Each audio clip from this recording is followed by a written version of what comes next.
Well, greetings, viewers and voyeurs. Got that funk here, and I wanted to talk about a few things which I hopefully can sort of tie up in some kind of meaningful way. But forgive me if the conversation seems to meander a little bit. Okay, your indulgence is appreciated. I grew up during the Cold War. Okay, and when I was a kid, I think I was 10 years old. So what would that be? 1972.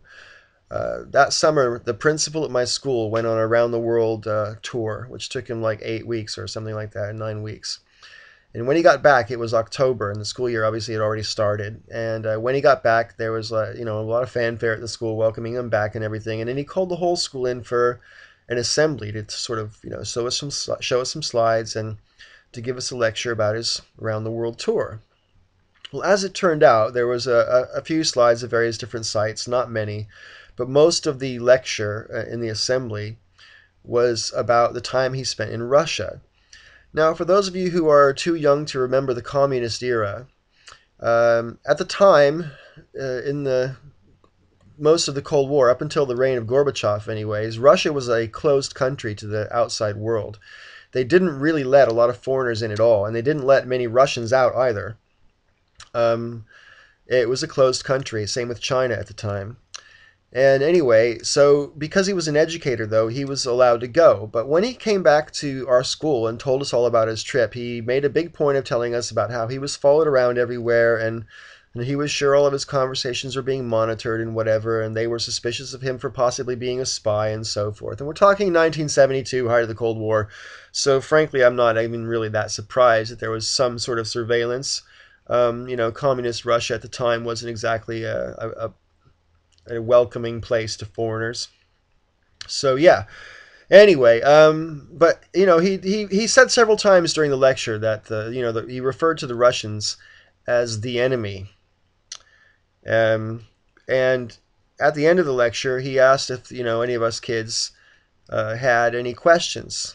And so I raised my hand, and when he finally got around to calling on me, I stood up and I said, "How do I know the Russians are my enemy? I've never met a Russian." And I got a detention for that. I was told I was being a smart aleck, and I got a detention. I think it's one of the only times I ever got a detention the whole time I was in school. Certainly the only time in that school that I got a detention. I might have got one in high school. But anyway, I got a detention for that, but I wasn't being cheeky.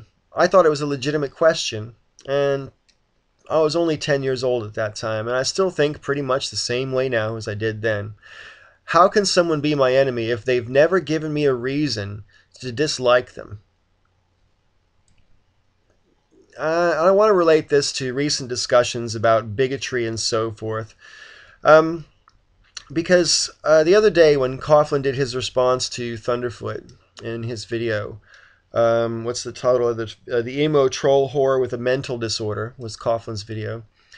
A couple of people responded to a comment that I left in Coughlin's video, and one of the guys was just being a prick to me, and so I was a prick back to him. But this other guy asked me in a perfectly straightforward, polite way, why did I think Thunderfoot was a bigot?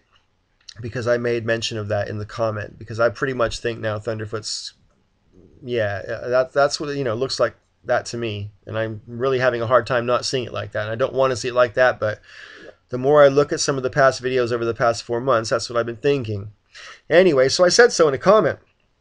And this person here, who I don't have to name, it doesn't really matter, asked me in a very polite way, what do I think he's being a bigot about?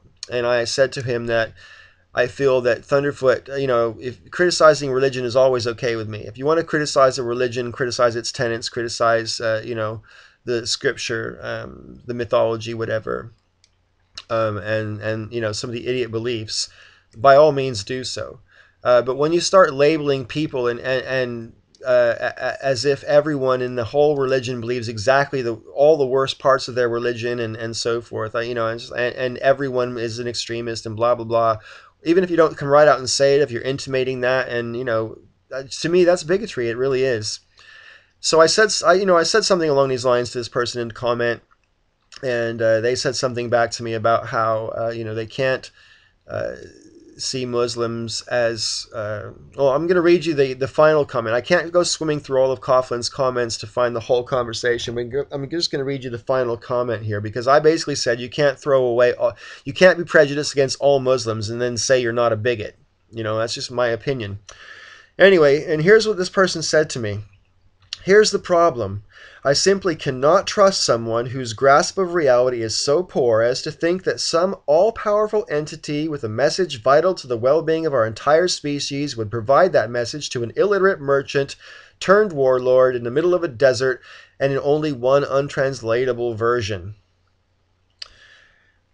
Well, I don't know which part of that makes you think that you can't trust someone. If you can't trust someone because they believe in an all-powerful being, well, that pretty much throws out most of humanity.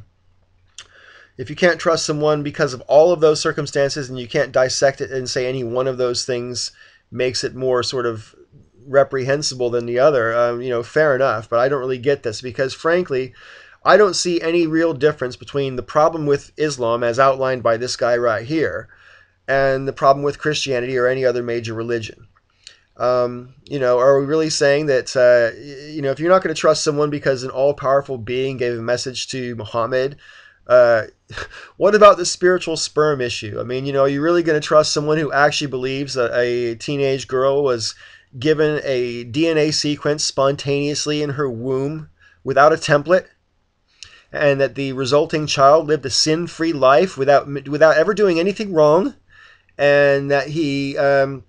you know, despite the fact we don't know anything about 18 years of his whole life, and then when he was 30, he decided to go on a mission and do lots of preaching and then get himself killed on purpose? Are we supposed to take someone seriously who believes that God sacrificed himself to himself as himself to appease himself? You can take that seriously, but you can't take this seriously? I mean, come on.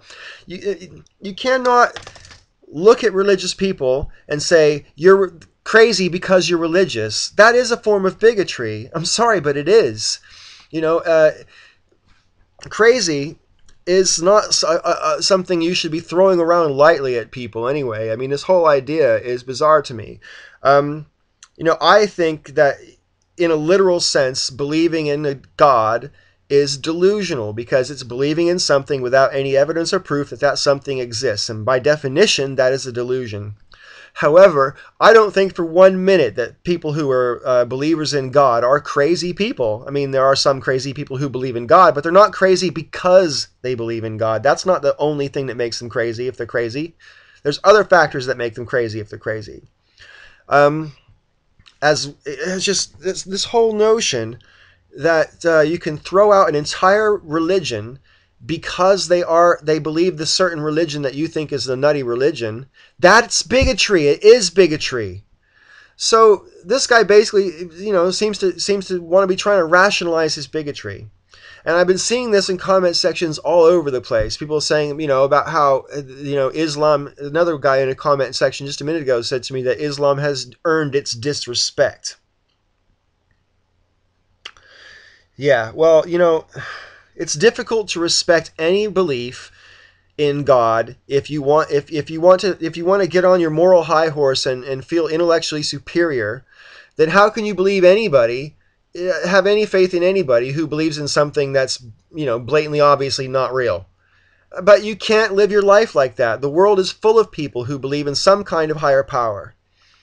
I'm not really sure about the exact numbers, but I'm pretty sure it's something like 8 out of 10 people on Earth believe in some kind of higher power.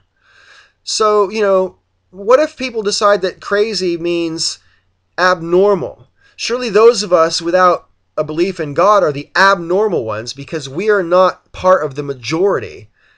Do you want to be discriminated against because you're abnormal? I mean, you know, who gets to decide what's a reasonable reason to discriminate against someone based on their belief? And so, you know, I actually have this really sort of revolutionary idea. I know it sounds like really new age and hippie and stuff, and I don't really give a fuck, but I want to judge you as an individual based on the way that you treat me and the way you treat other people and the way you respect the world that we live in.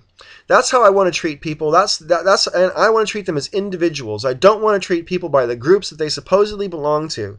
Some groups that we belong to we can help, and some groups we belong to we can't help. And at the end of the day, just because you're associated with a group doesn't necessarily mean that every characteristic of the group is yours, nor is every characteristic of yours implied on the group. And we really have to get away from this us and them bullshit anyway. It's retarded. We are all here on this rock together, and we've all got to get along. And whatever our disagreements are, whatever animosities there are in the world, they are only ever going to be solved by reconciliation, and that has to happen with communication. It can't happen any other way. You know, the only other alternative is you beat someone into extinction. I don't like that alternative.